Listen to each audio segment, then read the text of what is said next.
Welcome back to Science Rocks. You know, when you think of Florida and the great outdoors, you don't really think of caves. But here in the Panhandle, there's an amazing geological wonder. Let's go check it out. This is the Florida Caverns State Park in Marianna, Florida, about 45 miles west of Tallahassee.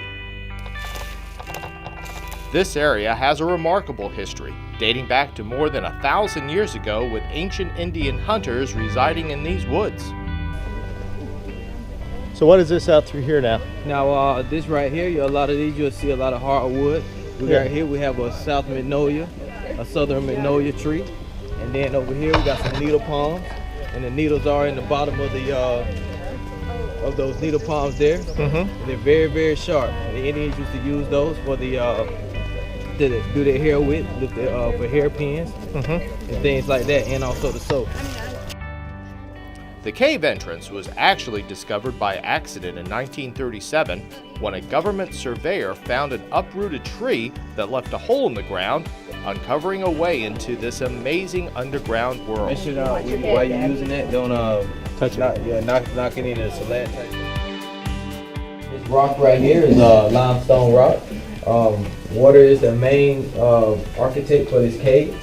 So as we walk through, we'll see seashells inside the rock. We'll see fossils. Now, this is the basement of the cave right here.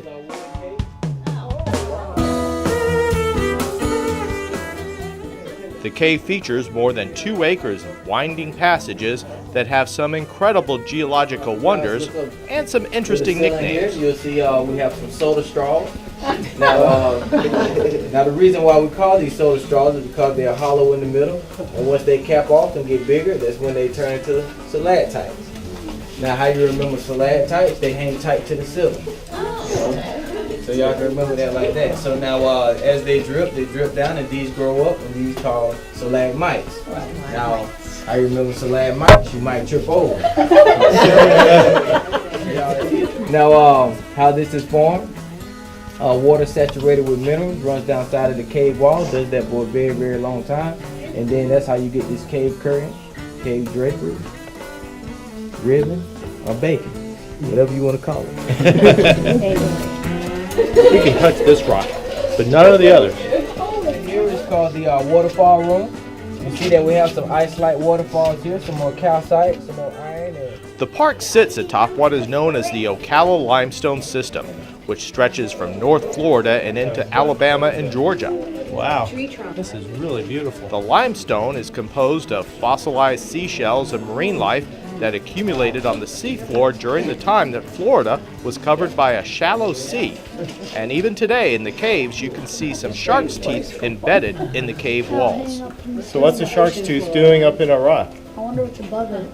Well, you know, just like we do, we lose teeth. I mean, just like us, shark lose teeth, so it just got embedded in the rock. A group of young men called a gopher gang, they would come down and excavate this part of the cave out. So they would slither on their bellies to do all this work here. And you know, back in this time, everybody was a little bit smaller. Yeah, you know, for $1 a day. In addition to the miles of great hiking and canoe trails, this park features an amazing educational center, home to the Learning in Florida's Environment program.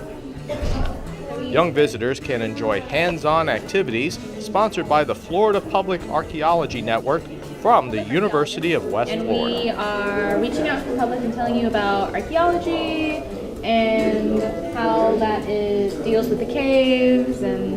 How can you relate that to little kids like this? We do activities that are more hands-on, and so kids are able to relate to that.